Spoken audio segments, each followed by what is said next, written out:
Welcome to Fortress on a Hill. I'm Henry. I'm Danny. I'm Kagan. We're three leftist veterans that aim to expose the reality of the U.S. military's multiple wars abroad and to illuminate the damage military service does to Americans. American presidents throughout U.S. history have used American military and diplomatic power to force regime change of democratically elected governments around the world.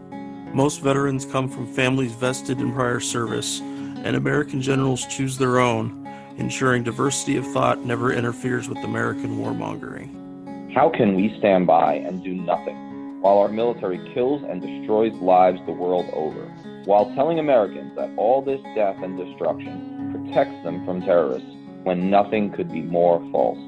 Fortress on a Hill aims to change that.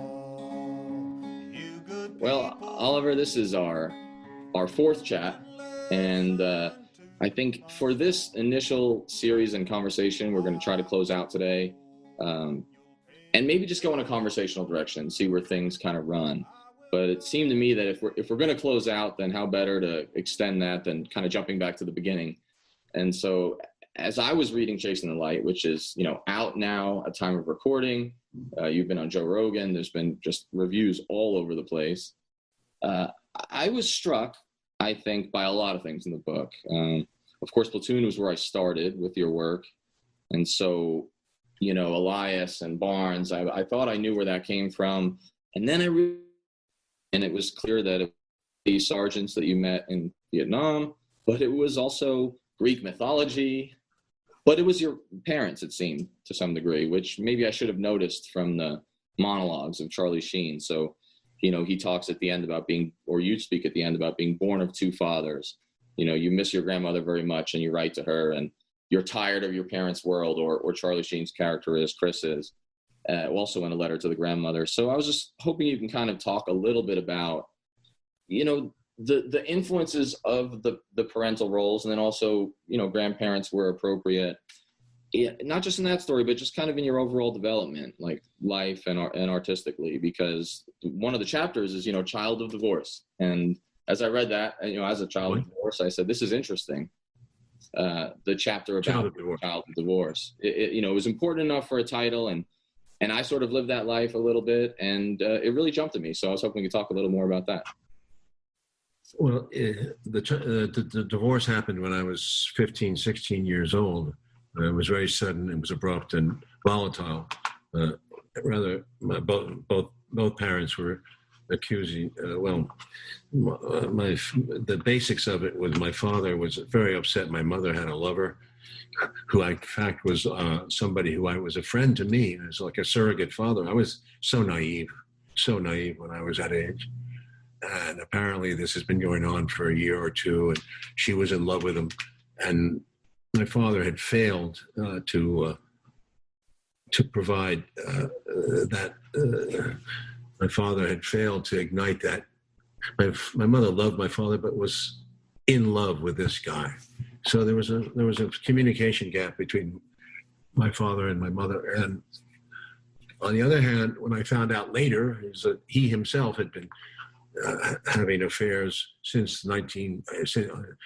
ever since he was married, from 46 on. He had in those days, for me, it was shocking, but not so much if you think about American society. It was changing in the 40s, 50s. Sex was a big issue. If you go back at that period, you'll read the novelists. Divorce was happening in America. It was picking up the numbers, especially in places like New York City. I don't know if we knew a couple that was happily married. I think everyone got a divorce or two.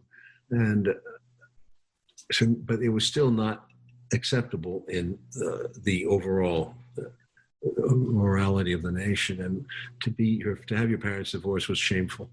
And in my school, where I was in boarding school, I was embarrassed by it. I think there was a split in my nature because they never belonged together, and I write about that in the book. But if they hadn't gotten together in Paris or after the war, I don't think I'd exist, so I wouldn't be around. So there's this. I'm a mistaken product, so to speak, and you become insecure, I suppose, because you're not sure what reality is. You know, what's the reality? What are people hiding? What's behind the faces and the smiles and the love? And I questioned everything. And because it was a small family, there was no brothers or sisters. They both went off in different directions. He moved from a comfortable townhouse into a hotel apartment, and she moved to Paris because she was in rough shape at that point, and I was embarrassed. I thought that it was. At the beginning, I thought it was really her fault for the divorce. So there was this mistrust of my mother for years. It took a few years more, and I really didn't belong. I didn't want to be in New York. I didn't want to be anywhere in that system in East Coast. I wanted to get away from it all, and that's what drove me away. I burned out at Yale and couldn't go on, and I ended up teaching in the Far East, and the Merchant Marine, and traveling. Came back, wrote a book. Book was rejected. Went back to college, tried to make it, but I couldn't get going there. I wanted to finish the book, and the book was rejected by publishers, and basically I was finished. I didn't know what I could do in the world or society. I didn't have a place. And my mother really wasn't in my life at that point. So and my father wasn't really doing it for me. He wanted me just to go back to college and become a businessman. So what can you do? I joined the Army because that's where all people go when they have nothing else to do. And I took my chances. I said, I was a fatalist about it. Listen, if I have no purpose in life, maybe this war will clarify it for me. I was quite resigned. I wasn't complaining. I was quite resigned to facing my destiny. You know, I believed in destiny, in like the Greek heroes in mythology. And, you know, the gods would have took care of me in the sense that I describe a battle, for example, the human wave attack, and I talk about a Greek goddess. And if you read Homer, the gods have favorites on Earth. So they come down, they wrap them in a mist in the middle of the battle. And it's always fascinated me that you can't touch that person. Then he comes to the battle unscathed. Well, it's ironic that I'm in this human wave attack.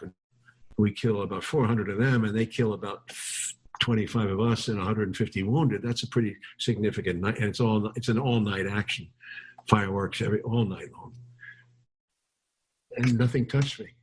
I got concussed. I got hit by a beehive round, which is pretty serious, but nothing. I wasn't wounded. It wasn't a flesh wound. I was concussed, and I got through that night. It was bizarre. It was very bizarre. So whatever the reasons, I made it out. I got wounded twice, but I made it through. And I became a better soldier too. In fact, I took my chances. I extended my stay in the field 3 months in order to get out of the Army sooner on the stateside. So I went 15 months in the jungle, which was, I had confidence. You know, I had confidence in myself. As you know, you become a soldier, you get better at it.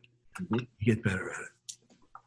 But, and they were a tough enemy. They were very good. They were very good. I mean, they were fighting a beast. We had so much artillery, so much firepower, even on land power. We had so much. I can't believe they went up against us like they did. They kept doing it. They kept doing it. And then, of course, when the generals kept saying, we're beating them, and counting the bodies, the KIA count, they couldn't believe it when they showed up in mass for the what do you call it? The Tet Offensive, yeah. Offensive, yeah. Tet offensive in January of '68. And then there was another one in April of '68. Anyway, I got through all this. I didn't realize how bad it was. I didn't understand the amount of damage we were doing. The poison, Agent Orange. We walked right through Agent Orange. You know, I had no problem. We walked through napalm forests. You know, all that. It was beautiful in a way. It's weird. There was a great deal of beauty in the war too. You know, and I was young, and I don't think I realized all the consequences of everything. You were older, I think, when you were you were an officer. Yeah, by the time I graduated, I was like 22. Yeah. Well, I was too then. I guess you were more mature. I just didn't want any responsibility. They offered to make me, they said, you want to go up to sergeant? You've been around.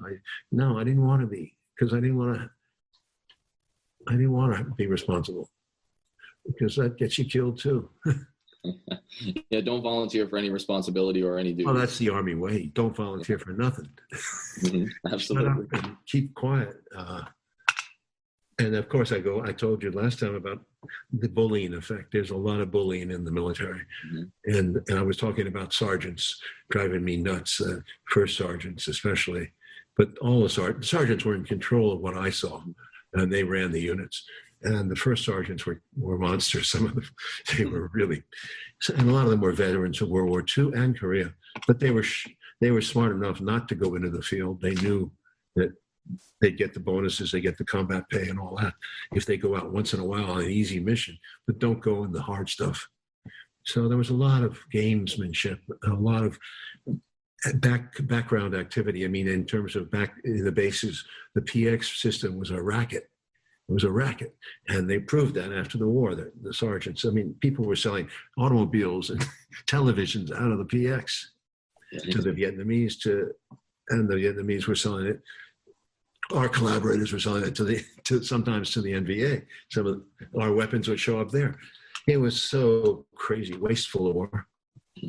And came back. Anyway, where was the question? I'm sorry. Yeah, so, when you sort of talk about Elias and, and Barnes as the mother and father, I was wondering how, was it at the time, we're in Vietnam, were you seeing the influence of your father and mother on these sides of you or these sergeants, or did it really come after that recognition? It's after that. When I started to think about my experience there 7-8 years later, when I addressed myself to Platoon in 1976, that I talk about this bicentennial going down to the ferry there and seeing did you see those fireworks? Were you there in 76? I was not. No, I was not born until 83. I'm about the same age as your son, Sean. I see.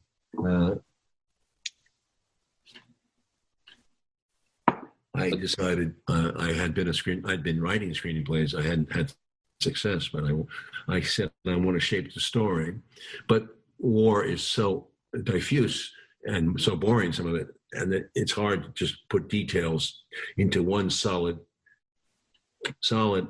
action-packed, tense drama. It takes skill. And thinking about how to do it, and thinking about the Odyssey and the Iliad rather, the Iliad, Homer's story of that war. I did see similarities. The Greeks were stuck on the beaches for so long that they couldn't ever get in. They had to use tricks at the end. But the whole idea of having a conflict between soldiers on one side of it appealed to me. Agamemnon has a big fight with Achilles all through the Iliad. That's the basis of the wrath of Achilles is the basis. And I saw Achilles as being this sergeant I had. He was just an ordinary man. But I rethought him. He'd been very mysterious. He'd been badly wounded as a real warrior. And Elias was also sort of another type. Reminded me of Hector, in the noble, in the sense that he'd been there. It was his second tour, I believe. He was a squad sergeant, and he was good, man. He was damn good. He liked on his feet. He was, but it was a different unit, a different purpose. They were long range recon patrol, and Barnes was infantry. Both were very good. And I said, if these two men were in the same unit, one unit, a platoon, it would be a world unto itself. And I could bring in this concept of war crimes, what we were doing to the civilians over there, and friendly fire. These were two big issues with me: friendly fire and war crimes.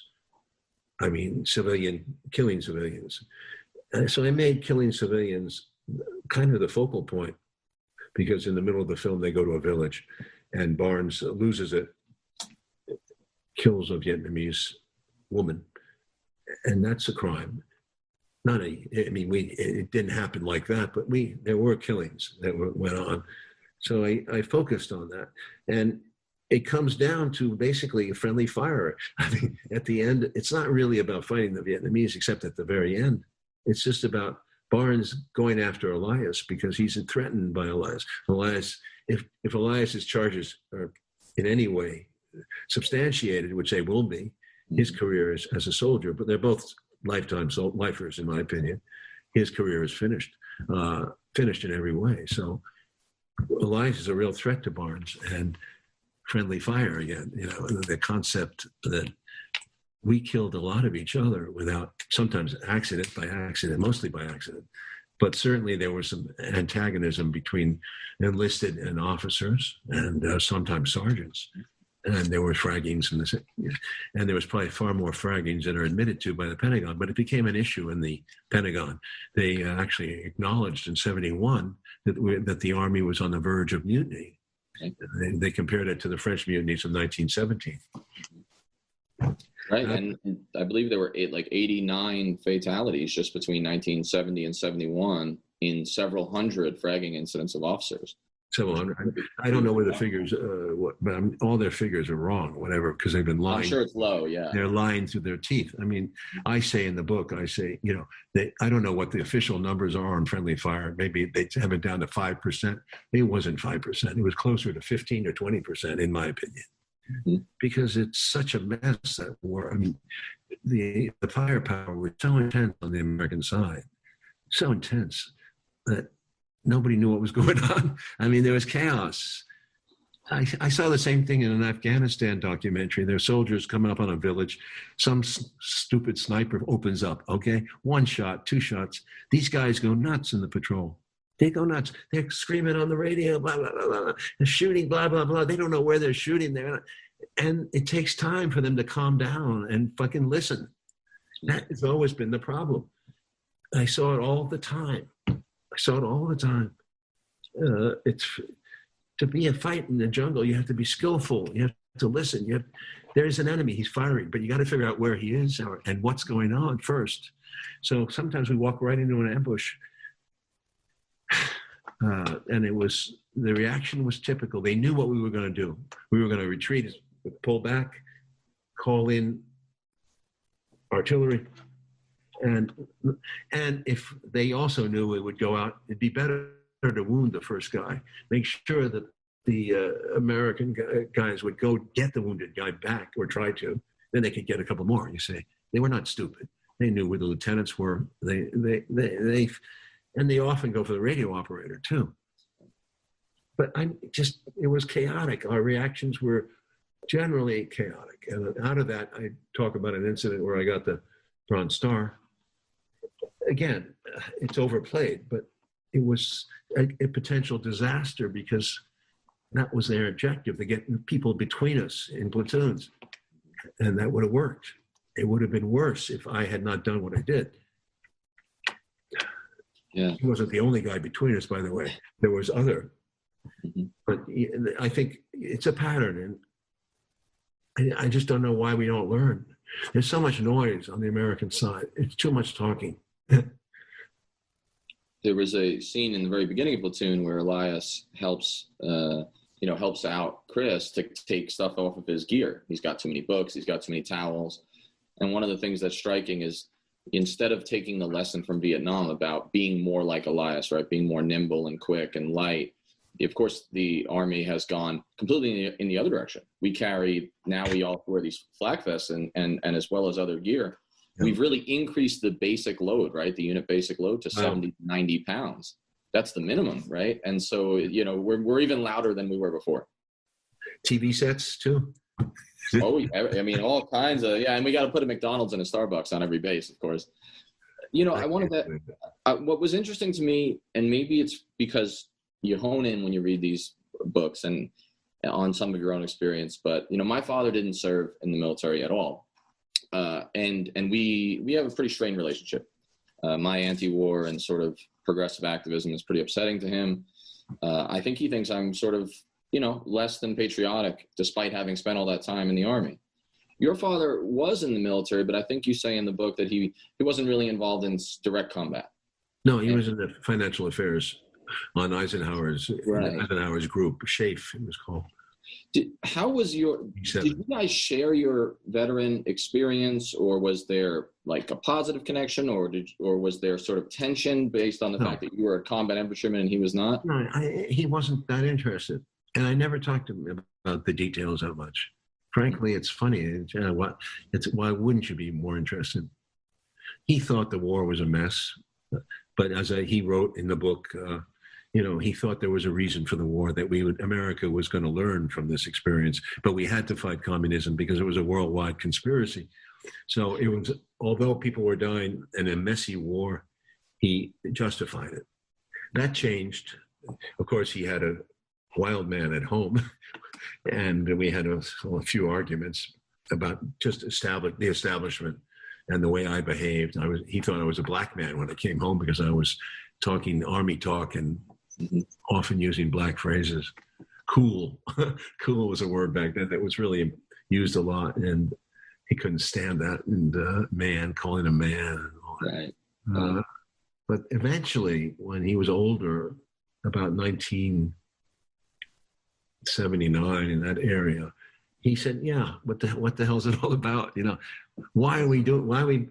no reason to build up like this, because a Russian sub off of Long Island can nuke the whole place anyway. There is no zero-sum game about this. It's not about territory. Mm-hmm. The enemy has the so-called enemy has the capacity to destroy you, and that's it. But we both do. It's a mutually assured destruction." And he changed. He saw the waste. I write about that. I write about his concept of capitalism, which got distorted in the 1980s because he believed, and I believe, a man has to earn his way, a meritocracy, so to speak. He believed in the system. Capitalism worked as long as it did not get out of control, which it did. So everything that happened on Wall Street in the 80s would have disgusted him. Right. He died in 84. Yeah, he died in early 85, I'm sorry. And you did Wall Street essentially, right after Platoon.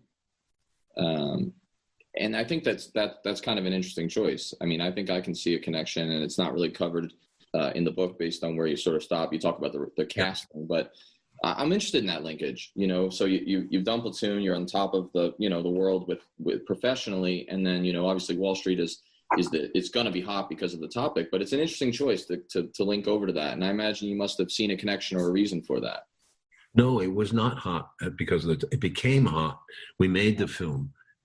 It was my first studio budget film, and I was excited. I was proud. We had more money to work with. We were shooting in New York City. It was amazing. I mean, it was a dream come true. It was a real film. It was not made guerrilla style. So, and but business film were not popular. There was no business films back then. It was, who cared about, the business of America is business, is what Calvin Coolidge said. Well, who cared? It wasn't really done. There was Executive Suite was a great film, but that is about the 1950s, wonderful film.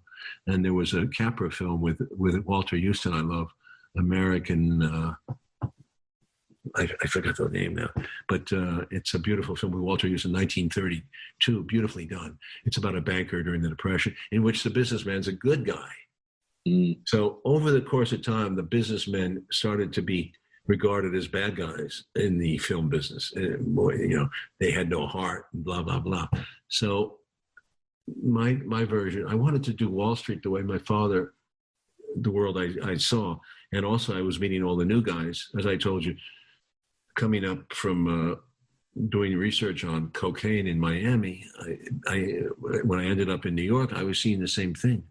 I've seen huge amounts of, not cocaine, but money being made, huge amounts by young people, which shocked me. In my father's day, you never talked about wealth. You never talked about how much money you made. You never celebrated that. Greed was disgusting. And when I saw the kids at 29 years old making millions of dollars every year and boasting about it, that really hit me. And I tried to document that excess with Charlie Sheen's character. The geckos were always around, but they had never been in such abundance as in that period of time. And the whole idea of taking over a company to trash it to make money is a disgusting idea. It's obscene, but it was doable. You could actually soak a sock. I mean, you could take a company and strip it of all its assets, make a bundle, and get out. Whereas opposed, my father's idea of Wall Street was, we're an engine for wealth. We're an engine for creation. Out of Wall Street, you can R&D. You can create company. You can help companies, America thrive. Always very patriotic. And that was the idea, but it got lost somewhere along the way. Right. You know, it struck me as you were saying that, and I don't know if someone has already made this analogy for you or you've thought of it yourself, but you know, Martin Luther King's triplets of evil speech, you know, when he turns against Vietnam, everyone always remembers the racism part, but forgets the militarism and the excessive materialism. And it kind of struck me that, you know, between 86 and 87 in these films, you definitely do the militarism bit a little bit in Platoon or discuss that side. And also the racism, because there's a big racial component and the influence of the black soldiers. But I wonder if anyone's ever thought through the idea of, you know, Wall Street comes next and really highlights that excessive materialism that King is diagnosing, you know, 20 years before. It seems like they are interlinked. I didn't see it in those terms, but I do. I see it now. I see it now. I didn't start with the idea that Wall Street was bad. Mm-hmm. So the idea, like, I like the mood, the atmosphere. I want to try to explain to the audience what business is about. And that's why there was a character of Martin Sheen and Hal Holbrook to explain that there's a reason for Wall Street. My father's reasons. That got lost. Right. So then, you know, and then after that, you sort of, well, over the course of time, you complete, you know, the trilogy, right? Sort of the Vietnam trilogy. And one of the things that has struck me about not just Platoon, not just the trilogy, but any of the films you've done that touch on the military in any way, well, even if it's Salvador, what strikes me is that you choose not to, and I like it, not over-adulate or lionize soldiers in and of themselves. You know, you complicate them as characters, and if you do laud some aspect of them, it's their humanity, or it's just their positive aspects in general. It's not because they wear the green suit, they're a superhero. And that has changed, right? There's a degree of like, you know, there can be a patronizing and sanitizing effect on veterans. And it seems that throughout your career, anytime you touched on it, you went for the raw, the reality, and the deeper human emotion. Was that on purpose, or was that just something that you felt and kind of came out in your work? Well, I try to think of myself as a dramatist. I mean, a dramatist has to deal with characters who are human beings. And the people I met in the Army, they're a mixed bag like everywhere else. There's some very bad guys, and they're bullies and cowards. And I had combined the concept of a bully and a coward in the guy called O'Neill in the picture. Yes. By John McGinley. That was what I found a lot of. And I found quiet heroism. I found good leaders, good men, but sometimes a good leader in the pursuit of his goal becomes obsessed, like Barnes, mm-hmm. and goes too far. So war crimes are not far from the surface here, not far from the surface at all, which is a question of excess, excess. And that is a real problem in the American military. They don't have enough to do. They go to a war, they're completely overstocked, like the police are over-equipped. They go into a city. There's nothing really that requires all that equipment. So they become, in their heads, they go looking for the perpetrators, the enemy. And I find that happens in all human life. It's, there's that, I really believe in Afghanistan. You served there, but someone years ago, I read a piece, and I think it was a reporter said, when they moved into Afghanistan, they were gone. The Al-Qaeda had gone. The Taliban had basically split too with all the bombing that was going on. And at one point, right shortly after, sometime in 2000, was it 4, somewhere there, there was no enemy in Afghanistan. Right. But the soldiers kept going out in their uniforms and their equipment, scaring people in the villages and rousing. breaking the Muslim rules, knocking on houses, and invading private space, which shocked the people.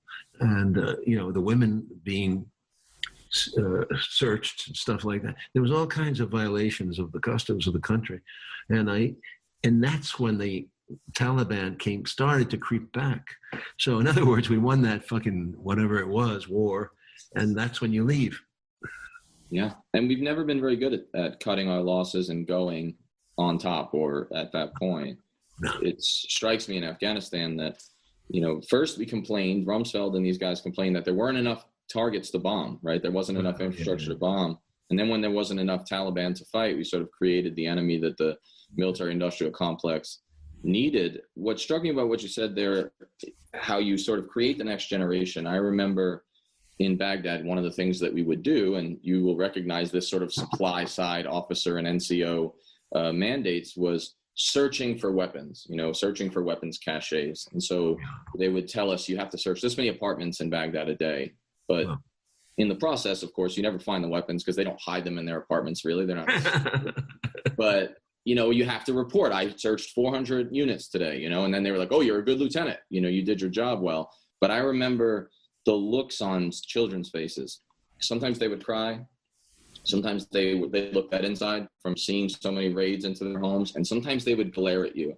And I'm 23 years old, and I remember I can't forget some of these faces, and I can think and say, that's the next, we just created, the next, anti-American, probably if we're still here, those kids are probably fighting, the remnants of the American forces today. It's fascinating and terrible. We did the same thing. We went into villages looking for weapons, and sometimes you'd find them, but they had no choice. Sometimes they had to stock them. But they were not against us until we started fucking with them, and we would. And because we'd find a weapon, we'd trash things. And that hostile glare is what some of those Vietnamese were very proud. And that's why I almost killed a guy once. He was giving me such a hostile glare that I started to take it out on him. And that's kind of manifested in the firing at the feet. Yeah. In the film, right?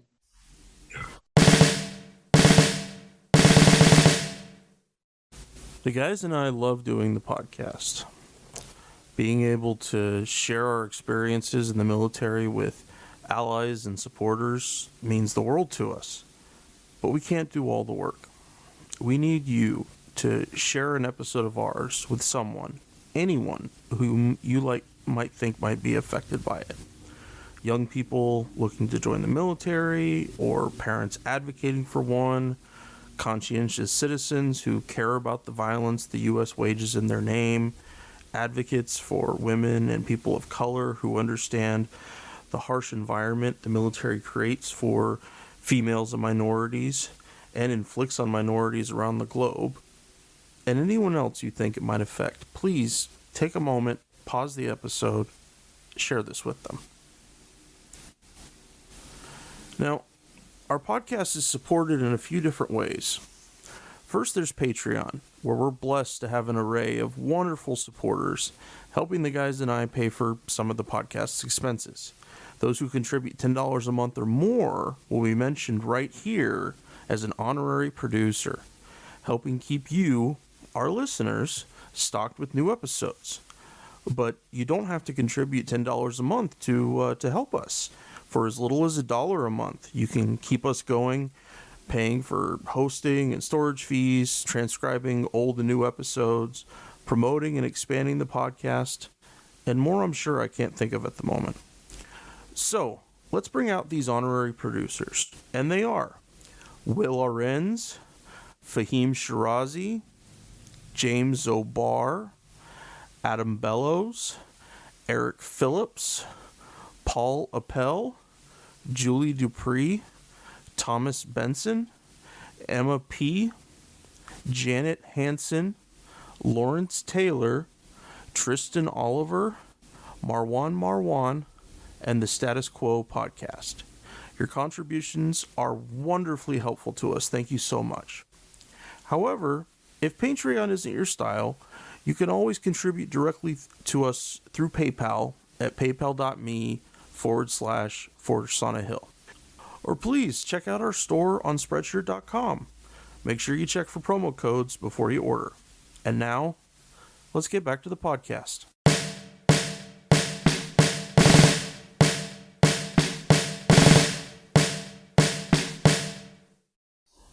I wanted to jump in with one thing here real quick, Oliver. Are you familiar with a book called Platoon, Bravo Company, written by Robert Hemphill? Oh, okay, I got to tell you about this. So Robert Hemphill was my captain, wasn't he? Yep. Yeah, I had him in my 25th Infantry, I believe. He, following Platoon, he wrote this book, I think it came out in like 88 or 89, that essentially went through the narrative that you created for the film, right, and said none of it happened. You know, that Oliver wrote this thing and it did not happen. And Oliver talked about this lieutenant, and, you know, and he just goes through it, going back and forth like someone has just written a patrol report. This isn't a film. This isn't something that deals with themes and emotions and tries to demonstrate points of view that aren't always obvious. It just that back and forth, and it really stuck with me because there are people that hear those kind of things and then they immediately shut down. You know, they find one person that agrees with whatever their divergent view happens to be, but in making the film, you were going for something much bigger. Yeah. And it just the minimization that he went through, and I don't know what kind of relationship you might have had with him as a soldier, but yeah, what a fucking wasted skid. I'm sorry, I got to say that. I didn't know he wrote a book, but yeah, he contacted me with letters and stuff. He was a captain. I had never talked to him in the field at once. I mean, I may have seen him 3-4 times, I don't know, in the bush. As I remember, he was a very competent captain. He's a company captain. But he was a straight arrow. I mean, he can't see beyond. He's very literal. First of all, Platoon is based on. I was in 3 different combat units: 25th and two in the 1st Cavalry, LERPs and 1st of the 9th. So it was. I melded the character. He probably didn't understand that, but certainly all the actions I've seen, those kind of actions. I don't know if it was in the 1st Cav or the 25th, but he was very literal. I remember he was the guy who called me and said, "I never called in artillery on called in a plane or artillery on our positions." Well, I didn't say that in the movie. It came awfully close though, and that was for sure at that all-night battle. It is interesting how some people will take things completely literally and then expect that to be manifested in film, missing the idea that it is a broader theme, and it's also a conglomeration of experience from 3 units. People will sort of personalize it. And one thing I've noted is if you watch some people who get involved, even not in art so much, but in any sort of like dissent or anti-war behavior who are veterans, one of the first things that's attempted by their detractors is to like find soldiers that serve with them who maybe didn't like them or don't agree or any of those things. And it's a fascinating way to dismiss or reject work. And I think it's really dangerous for art in particular. Yeah, it happened to me. Just ignore them. Yeah. I told you that story. I think Mike Medved, this guy, the conservative show. Yeah, I was at some. I'm not sure that you have. I was on a radio show, Seattle somewhere. Medved was a very conservative, known as a conservative movie critic, and he had a radio show. And he had me on the show. It was a setup. I didn't realize it. He brought on a sergeant. I remember his name, Hildebrand, and he came on and basically saying I was a shit soldier, you know, that kind of thing. And I remembered Hildebrand because I still think he's the guy who fragged me by accident. The guy hit me. I think that I was hit by a grenade thrown by our own guy behind me in that first night ambush that I got hit in. And I don't know why. I just think it was him. Just because he was a fat fucking 3-striper, fat, you know, and he was no good. He was something rotten about him. He was the corrupt kind of guy. He has a face of a corrupt guy. And I remembered him, and he came out, and I didn't remember him until afterward. He said Sergeant Hildebrand served with Stone and blah, blah, blah. Okay, you don't make the connection right away. It was after the show. But what a setup. It happened. Also, there was an attempt to discredit me as a soldier. My name was not that name on the records or whatever. I was not Oliver Stone there. I was William Stone. Right. You know, do you follow, I mean, I imagine on some level you do, some of the more post 9/11 war films or war-related films, the depictions of the, post 9/11 wars in cinema? No, I follow. I like those films. I mean, I like action films, but I find that it's all overdone. This fancy shooting, this blah blah blah, a lot of fireworks, a lot of vigorous action, but very little of it is true. It's generally, combat is very clipped, very dangerous, and out of control and loud. But then you see Jamie Foxx plunging here, killing 3 guys, and it's just wonderfully done choreography, but it has nothing to do with war. And that's what really has, like, I get pretty upset watching these films, and then I wonder, is it just because it bothers me because of my own experience? Am I being obtuse? But I was thinking about some of these movies, the better ones, like in terms of box office success, special effects. You think of Lone Survivor, or 12 Strong, American Sniper, or even The Hurt Locker. Black Hawk Down. One of the things that strikes me about these films, Black Hawk Down, of course, was such a big film that they showed it to my entire freshman class at West Point in an auditorium. I mean, I don't know. And then they had the sergeant that was in the main character come in and speak to us. I mean, they melded it that way. Yeah. But I think what strikes me about those films, and I was wondering and it sounds like you sort of agree, but maybe a bit more on it, is they are completely absent politics, of course, or historical context, but they're also kind of absent the complexities of, the human condition. And so what they do is they drill it down to really 2 things, it seems, which I think is paltry and also dangerous. They say, okay, here's this great action sequence, fun to watch. And then to the extent that they have a theme, it seems like it's always the same theme, which is that cliche of, you fight and die for your brothers, not for the flag. It's all about brotherhood. Now, that may be true sometimes in the moment and in some cases, but to me, that really is a dangerous nihilism almost. Like, it doesn't matter what the war is because, you fight for your brothers, and that's it. That's the only theme. Well, it goes to the root. I think you're onto something. It goes to the mythology of American warfare. Hello? Okay, I need about 20 minutes.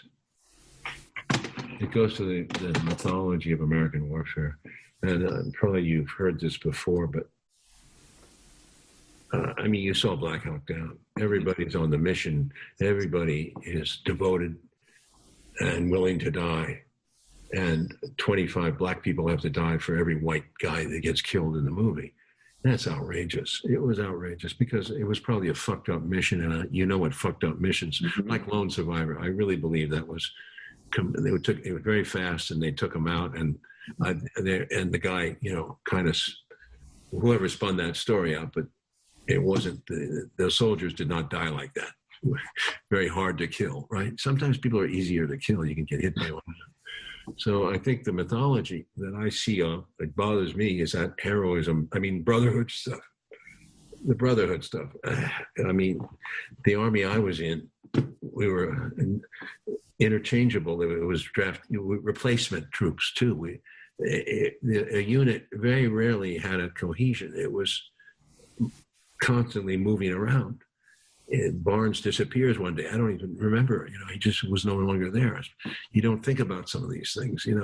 We don't really become a platoon in that sense. And when it happens, which it does, and it ambushes all the time, or your first guy gets hit, your second guy, these guys, always the guys who are nuts feel that they got to drag the guy back. And they go back out there and they get shot. And then he's wounded. And then you get another guy who goes out to try to help that guy. And they turns into a real ring-a-ding fuck-up. And before you know it, you got 3-4 guys that are wounded. And you haven't helped anybody. If anything, you're just going out there and making more wounded people. So you got to clean up the action. You got to deal with the enemy who's firing when and what. And if the guy is out there and he's wounded, he's got to stay there. You're not going to go out there and get shot too. It doesn't help the situation. And that's a mythology you see again and again. And I'm sure some people, because they saw too many movies, do it. Yeah. Well, and that's the policy, though, of the military, right? And Henry knows this as well. I mean, the policy of the military is you leave no one behind now, including bodies, dead bodies. So it is the stated policy that you will put soldiers at risk in order to retrieve a body. And it's supposed to increase morale in some way, that you know that your dead body will be taken. That never gave me comfort at all. That always made me feel horrible. No, leave me. Don't get killed on my behalf. I'm dead. Yeah. I think you mentioned Pat Tillman the other day. That sounded like a real fuck up. Absolutely.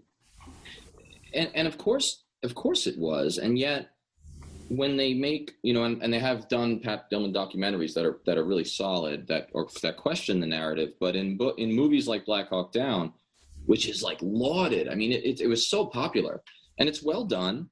But the thing that's striking is Bush saw it several times before he went to Iraq. Right. So it had an influence the same way that Patton had an influence on Nixon. Right. And then now again on Trump. Before he bombed Cambodia. I'm sorry. Black Hawk Down made me into a soldier. That was the movie that did it for me. I had watched tons of them up to that point, but it somehow crystallized in my mind the themes of heroism, brotherhood, all of it. Just sang to me. Not anymore, but when I was a young man, yeah. Wow, sad to hear. And I'm sure that you're not alone in that, Henry. I mean, that was for our generation in particular, because it came out in 2000, 2001. The timing was almost awful. It's a key film in this mental process of American mythology. So do you think that the reason directors or, producers don't make or pick up movies that complicate warfare after 20 years of imperial wars? Do you think, is there someone to put your finger on that? You want to make money. It's money. Ridley Scott's a very good director, but you can't forgive him for that film. He doesn't care. He's a commercial director.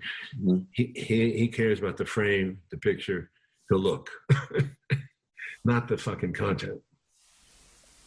And that's... he took the Roman Empire and he completely perverted the gladiator story, and it worked for him.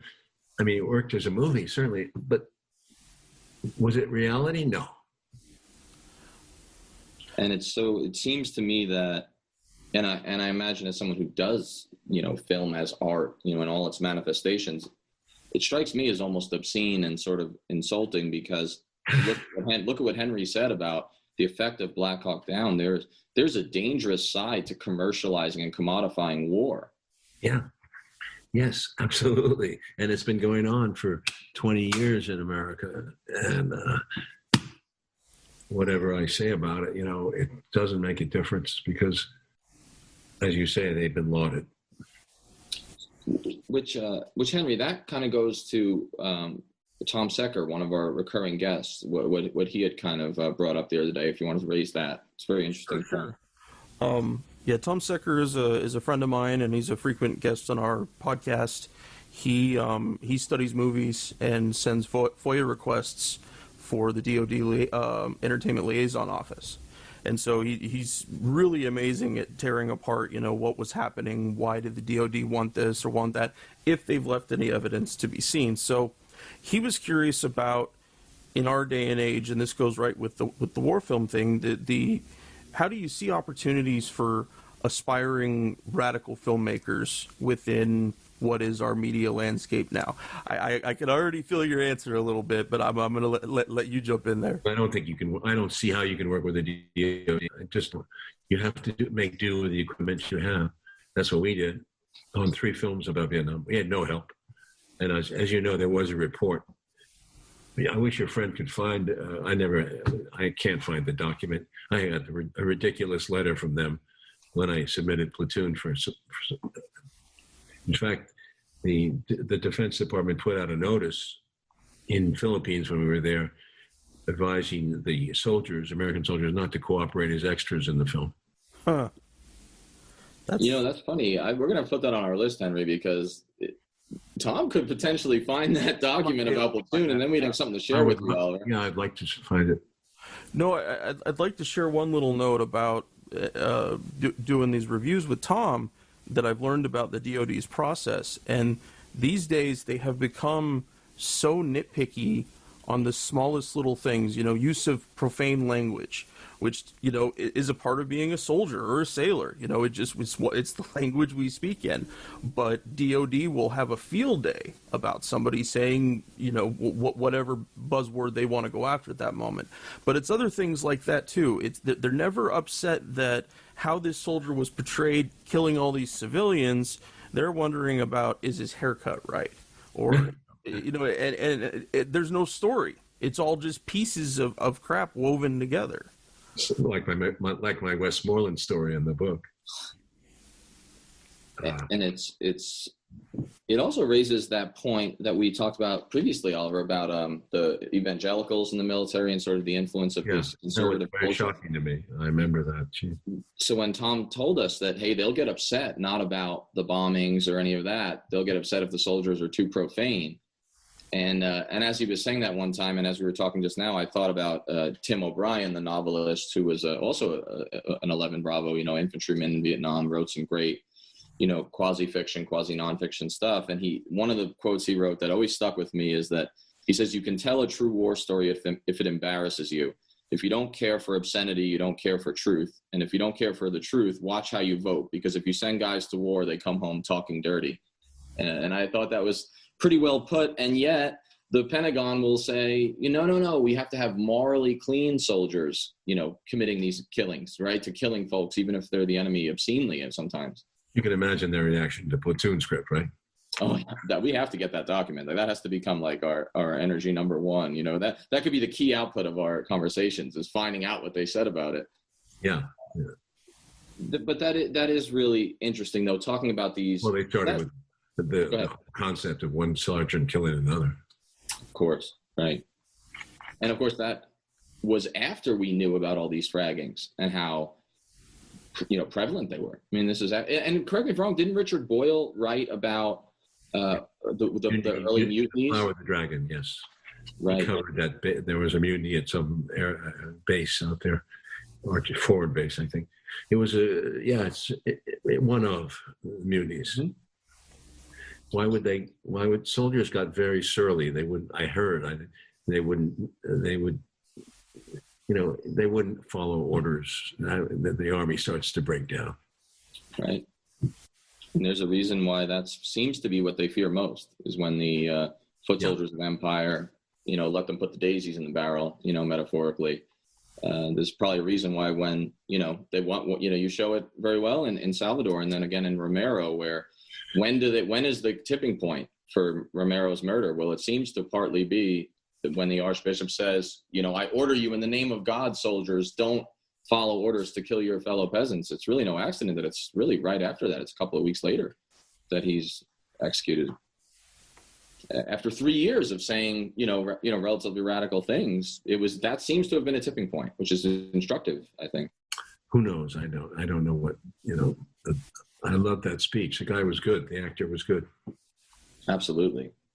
So, as we kind of come to a close, there's two things that are on my mind, and we can go anywhere with it. But you talked about the documentary project that you went to Paris for before we, started the episode.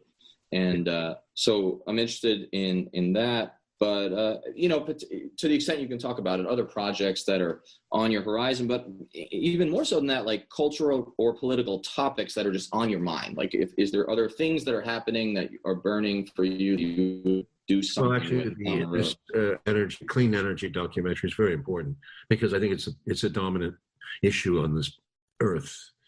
It's how do we save civilization? Really, it comes down to that. I do believe that the International Panel on Climate Control is warning us very clearly that by 2050 we have to cut our carbon emissions down to zero.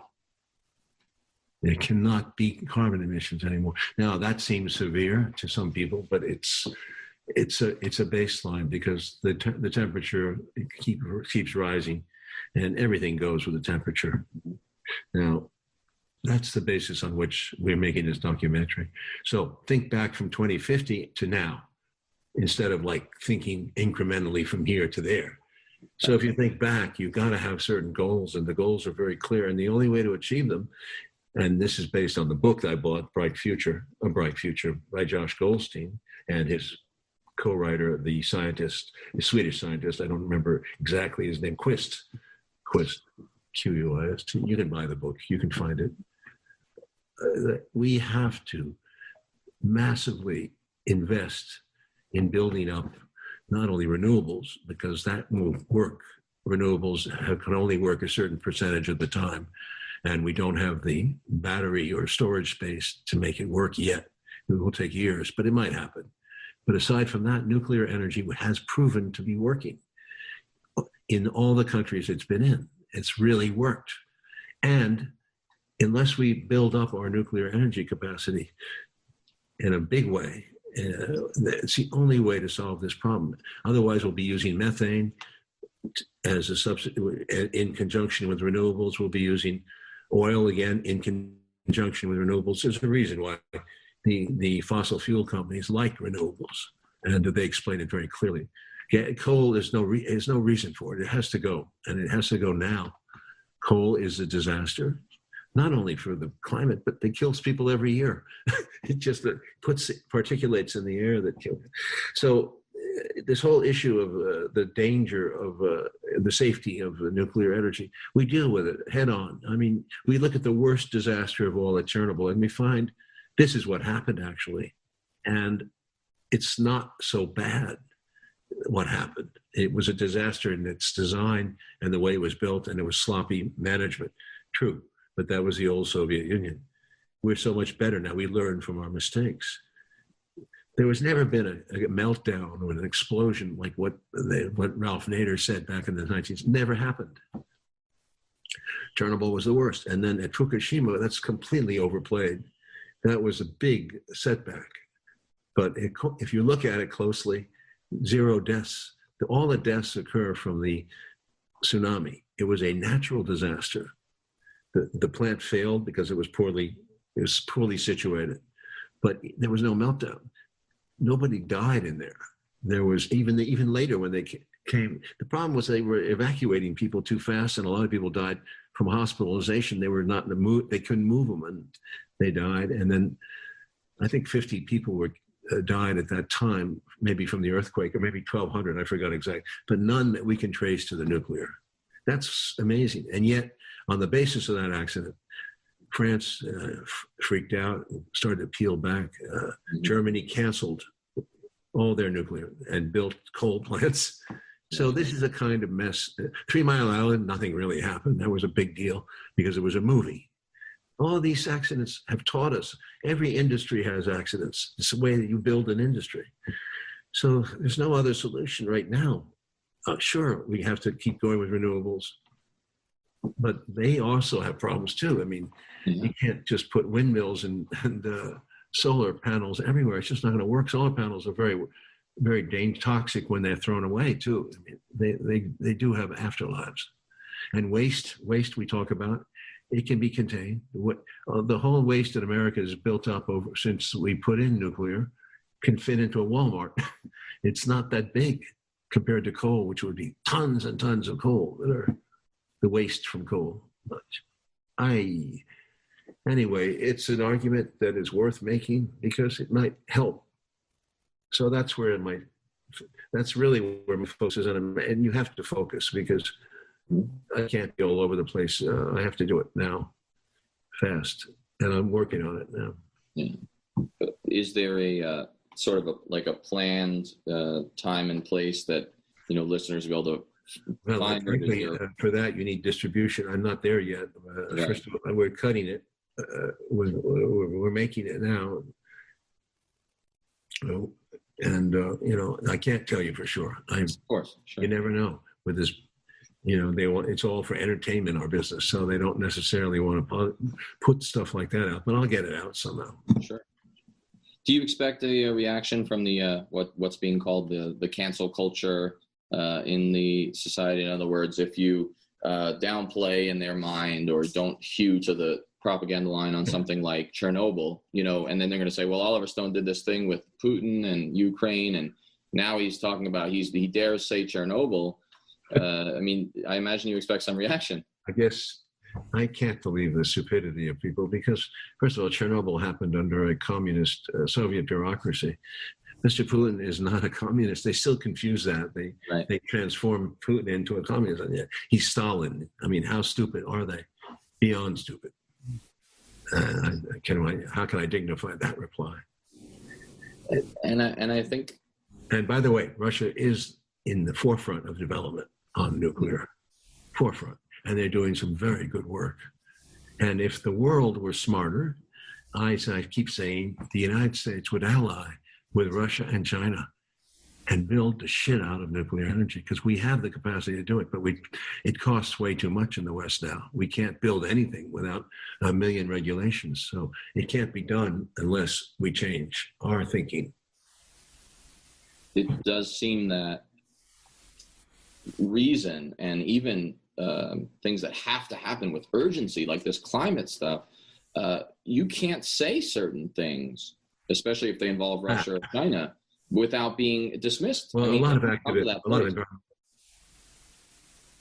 that's true, and I probably will be canceled or whatever. But environmental activists in the 70s have come around to this too, many of them, and the rest will have to wake up. I mean, we're already using 20%. America's energy, 20% comes from electricity, comes from nuclear, and we closed down a bunch of plants that were ready to go. It's a shame.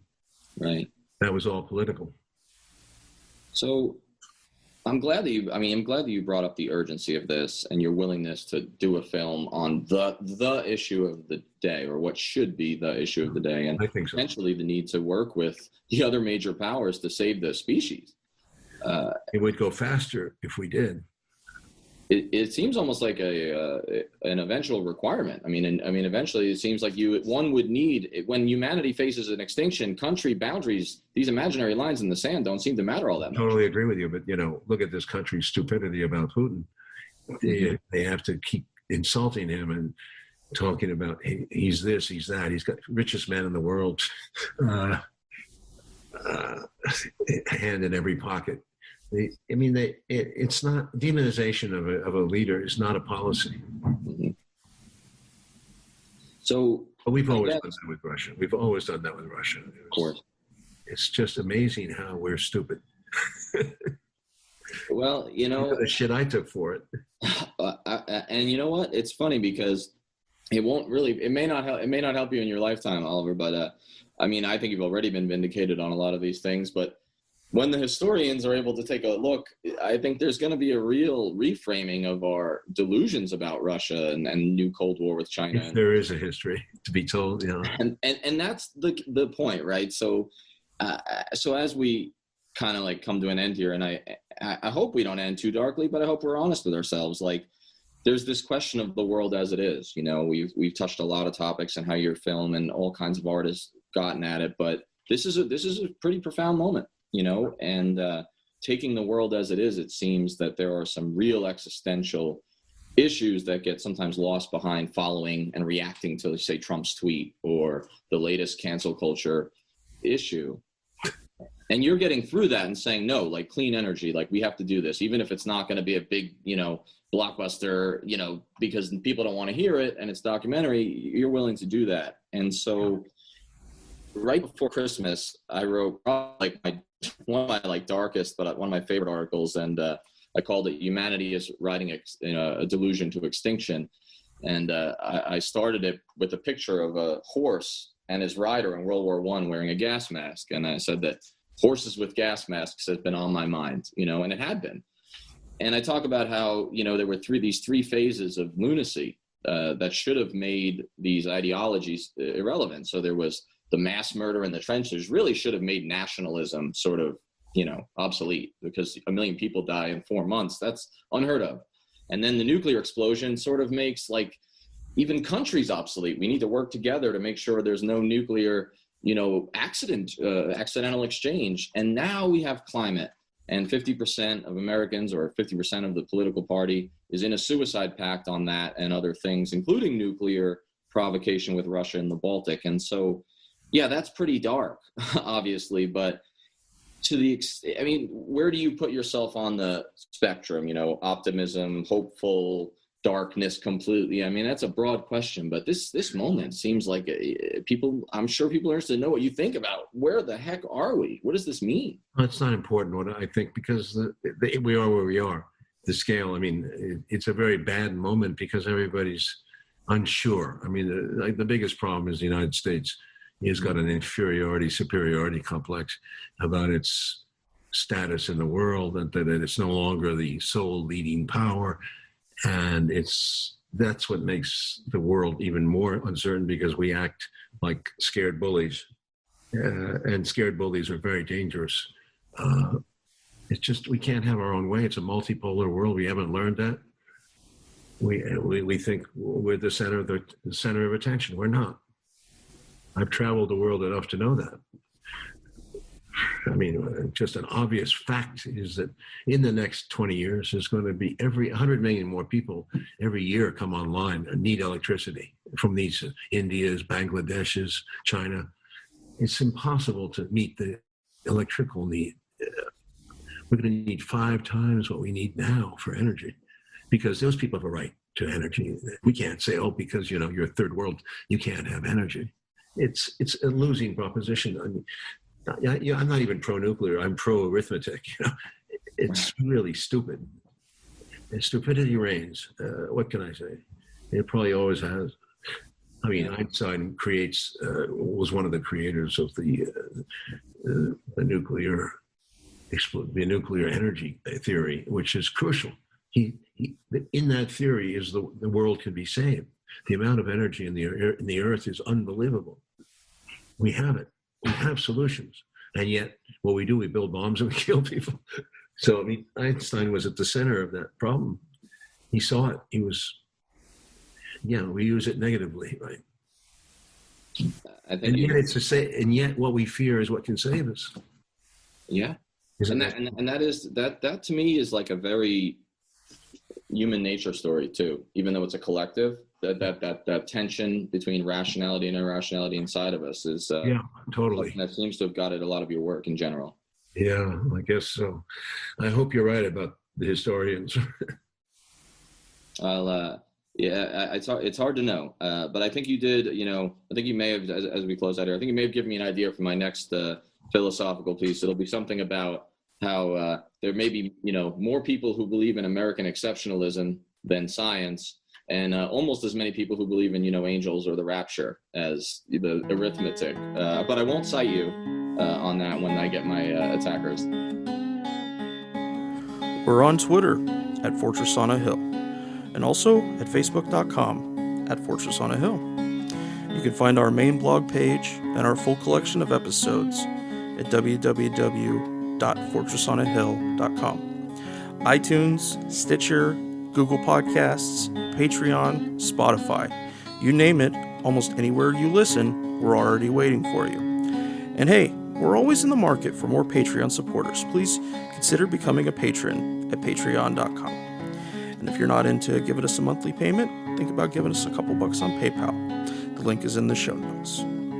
Skepticism is one's best armor. Never forget it. We'll see you next time. And listen to my song. I hope you'll pay attention. I will not detain